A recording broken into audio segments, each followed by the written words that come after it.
dans la version polyamour et dans les relations. Il y a les relations avec des vrais polyamoureux où ce sujet-là n'est pas un sujet enfin comment dire, les limites ou le fonctionnement, c'est pas un sujet, et de suite tu vas que dans l'énergie, le partage et tout.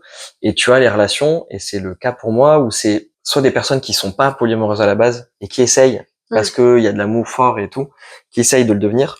Et là, c'est très dur parce que t'aimerais, tu vois, moi je lui dis, mais il me tarde trop que tu présentes ton mari, j'ai envie d'être témoin à votre mariage. Et la personne, au début, le reçoit pas comme ça. Ben non, mais comment c'est possible? Si tu m'aimes aussi fort que tu le Comment dis, tu peux... pourquoi tu peux vouloir ça? Tu vois, c'est un vrai problème. Donc ça, ça a été très long et très dur. C'est en train de changer, mais c'est difficile.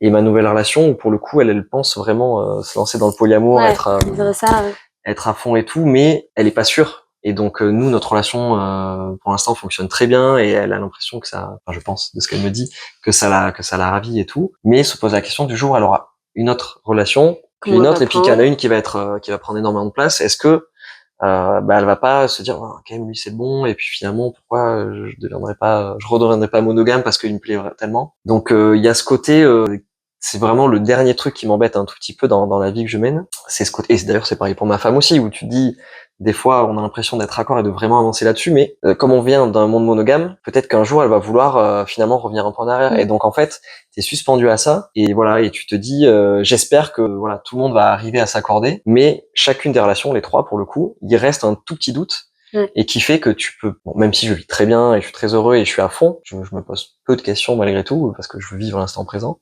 mais voilà, pour moi il y a une différence entre être avec quelqu'un de résolument non monogame et qui c'est acquis, il y a plus de sujets, et les autres personnes, et où pour le coup ces sujets de mise en place et de compréhension prennent énormément de temps et d'énergie, et peut-être dénaturent un peu même la relation, parce que tu vas tellement parler de ça. Ça devient pédagogique plus que... C'est ouais, et puis c'est présent tout le temps, tout le temps, tout le temps. Alors c'est bien de checker le consentement, l'accord, le machin, mais en fait il y a un moment tu veux juste vivre quoi. Et voilà, c'est le seul petit truc le petit twist